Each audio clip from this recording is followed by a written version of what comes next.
Lori, let's start from the beginning. Right, so let me take you back in the Wayback Machine to 1750. Okay. All right, so we're 25 years before the country's even founded. Right.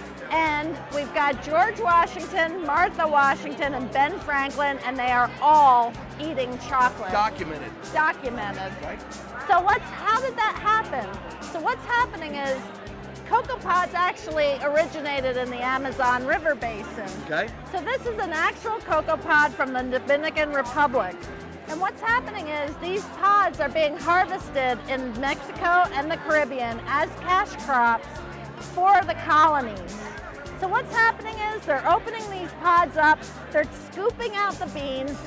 So these beans are then being dried out, they're being placed in burlap sacks, and they're being brought up to small chocolate purveyors in New York, Philadelphia, and Boston. And there were a number of chocolate purveyors? There were a number of them, Okay. yes. And their recipes were all secret. So they didn't want people to know how they were making their chocolate. Which is a problem, because when they died, then we lost a lot of those recipes, You right? did, but we actually were able to find some of the recipes. Okay. So what was happening was they were taking the cocoa beans and they were roasting them by hand.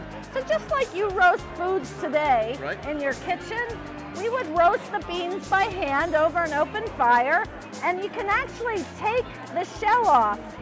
And someone would sit there for 8 hours a day taking the shells off. And inside the shell is what is the nib. The nib. The nib. Now in the nib, that's where all the fun of chocolate is. Okay. That's what you're going after. All right. So this has the cocoa butter, the cocoa powder, and a thing called chocolate liquor, which is a combination of the two. Okay.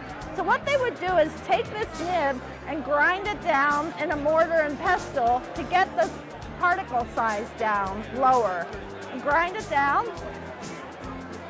And then what they would do is take that ground chocolate and put it on a metate.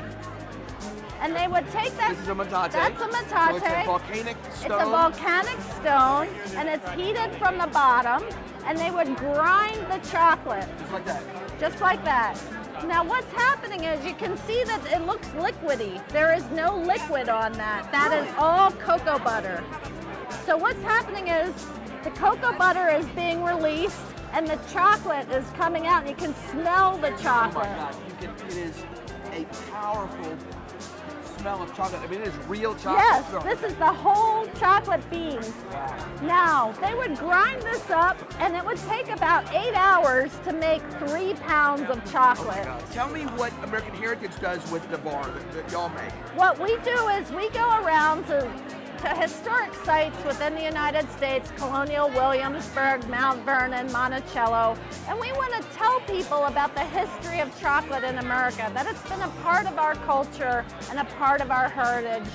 So we bring to life these recipes from colonial America, and we want people to know that this is part of our history. Fantastic.